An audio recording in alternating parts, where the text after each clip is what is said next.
Renungan hari ini, Selasa 17 Maret 2026. Bacaan Alkitab menurut kitab Nabi Yesaya, pasal 42 ayat 14 hingga 21. Aku membisu sejak dahulu kala. Aku diam, aku menahan diri.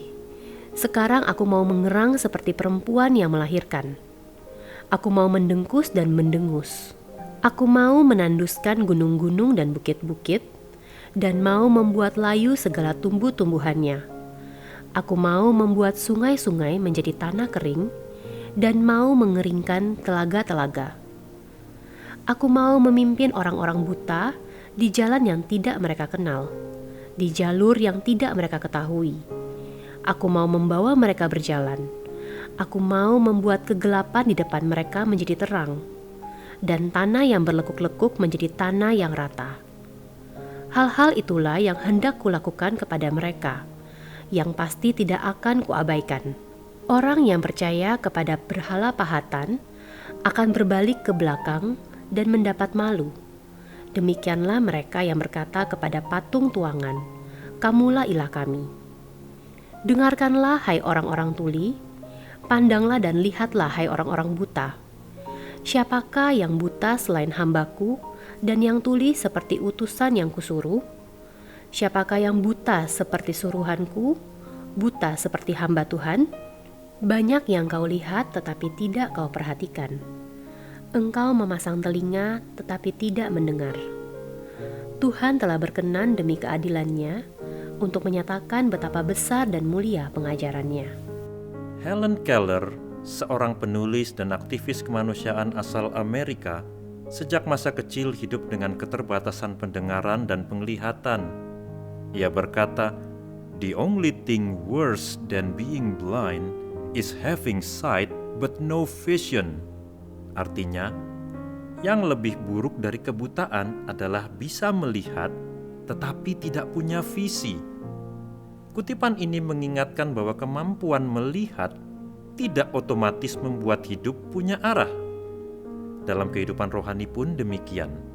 Kita bisa rajin beribadah dan aktif pelayanan, tetapi semuanya kehilangan makna jika kita tidak peka pada kehendaknya dan bersedia dibarui.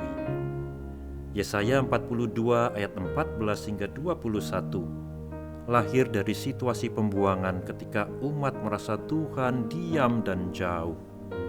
Tuhan menegaskan bahwa keheningannya bukan tanda ketidakpedulian.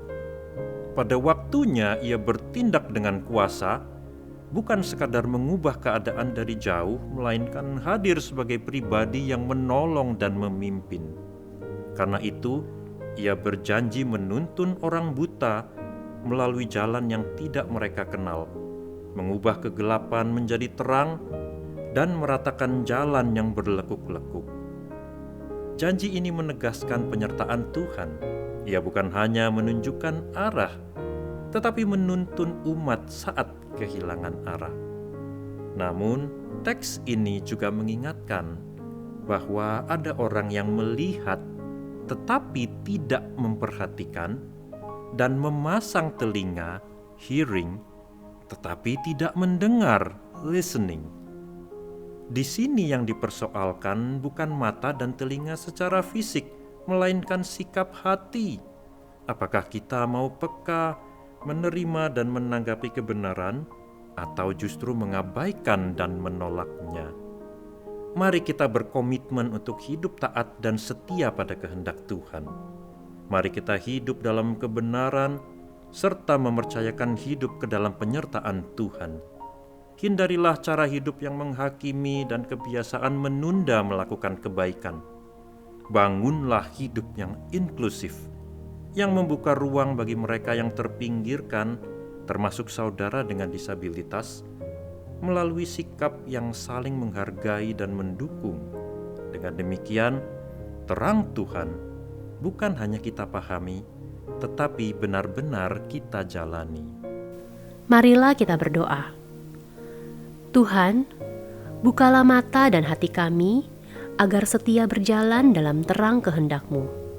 Amin.